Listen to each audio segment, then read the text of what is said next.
балалар, бүгінгі сабағымызды бастамас бұрын барлығымыз шат ішіндерін кәнеке айтайықшы.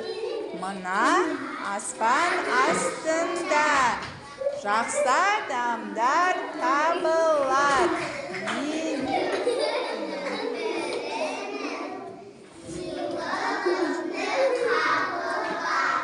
Жарайсыңдар балалар. Қандай біз сақылет салалар, дауысты, және де қандай? Дауысты дыбыстар, иә? Дауысты дыбыстар балалар нешеге бөлінеді? Екіге қандай? Жуан, және қандай? Үшке, иә? Ал дауысты дыбыстар нешеге бөлінеді? Үшке бөлінеді, иә? Неліктен біз балалар дыбыстарды дауыссыз және де дауыссыз деп айтамыз, айтайықшы. Жалпы дыбыс дегеніміз не балалар? Айтады. Дыбыс дегеніміз не? Несіңдер? Ол не? Дыбыс, иә балалар, иә? Дыбыс дегеніміз не? Кім айтады? Айтамыш? Жоқ, дыбыс дегеніміз не? Мысалы, жел не істейді? Көл дейді, иә? Аттар не істейді? Кісінейді, иә? Сиялар не істейді? Деп, үңірейді, иә балалар? Осылардың бәріміз не айтамыз? Дыбыс деп айтамыз, иә? Адамдар не істейді? Сөйлейді, иә? Дыбыс шығарамыз, иә? Келіп бізде? Ш дыбысын өтеміз, иә? Ш. Кәнеки бәріміз бірге айтайықшы? Ш. Бәріміз бірге айтайықшы тағы? Ш. Ал енді, ш дыбысынан келетін сөздер, қандай сөздер білесіңдер? Шана. Тағы қандай сөздер білесіңдер? Ша, тағы. Шие, тағы. Ша, е? Тағы қандай сөздер білесіңдер? Шана деген сөз білеміз, дұрыс айтасыңдар, е? Шаң деген сөз. Ал енді, осы ш дыбысы балалар. Дауысты ма? Дауыссыз ба? Ш. Дауысты ма? Дауыссыз. Өйткені ол не істеп тұр? Белгілі бір кедергіге ұшырап тұр, иә? Ал егерде деп айтса ол қандай? Дауысты.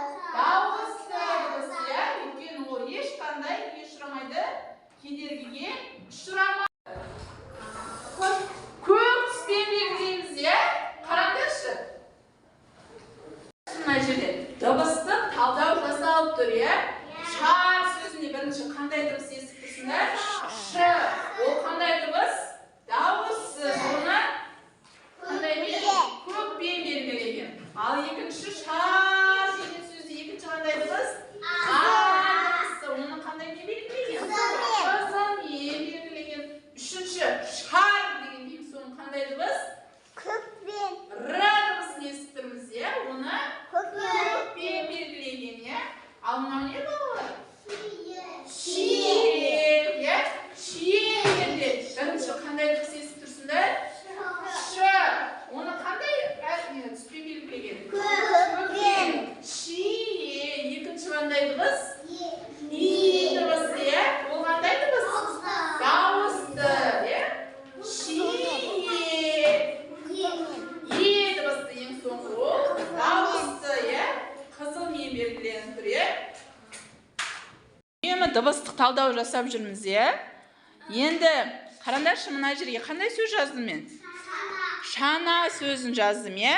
Енді осы шана сөзіне кім маған дыбыстық талдау жасап береді? Раяна, келе ғой. Ш, иә, дауыссыз, дұрыс.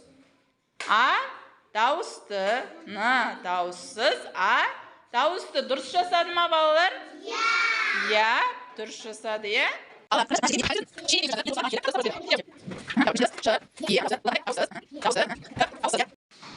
Балалар, мен мына жерге шар сөзін жаздым. Енді осыған Димаш дыбыстық талдау жасаш. Ш, қандай? Дауыссыз. А, дауысты. Р, дауыссыз. Дұрыс. Дұрыс па, балалар? Дұрыс. Енді екінші тапсырманы қарайықшы, балалар. Сөйлемде суреттерді ата дейді, иә? Ш дыбысының орнын анықта. Сөздің басында болса бірінші бөлікті, сөздің ортасында болса екінші бөлікті, соңында болса үшінші бөлікті боя дейді, иә? Қолымызға қара карандашымызды аламыз. Тышқан. Бірінші суретте қандай сурет көріп тұрсыңдар? Тышқан. Ал енді тышқан сөзінде ш дыбысы қай жерде кездесіп тұр? Ортасында, дұрыс. Ортасындағы дөңгелекті бояймыз, е? Боядыңдар ма?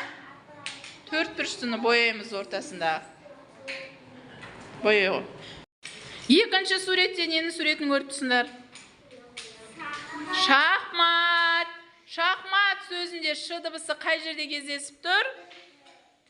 Бірінші, е? Бірінші текшені бояймыз, е? Бірінші текшені бояймыз.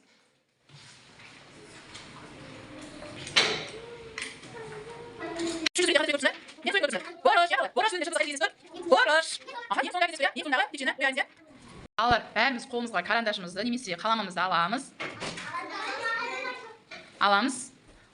Енді ауада ш дыбысын жазамыз. Былай, бірінші, бір таяқша, е? Былай, екінші таяқша, үшінші таяқша. Қайтадан. Бір, екі, үш. Қайтадан.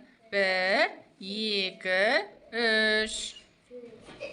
Бұғының үлкен үйі бар. Терезеден қарайды. Қоян қашып келеді. Бұғының үйін көреді. Тук-тук досым есік аш. Ана орман мылтықтар. Бүгінгі сабағымыз сендерге ұнады ма?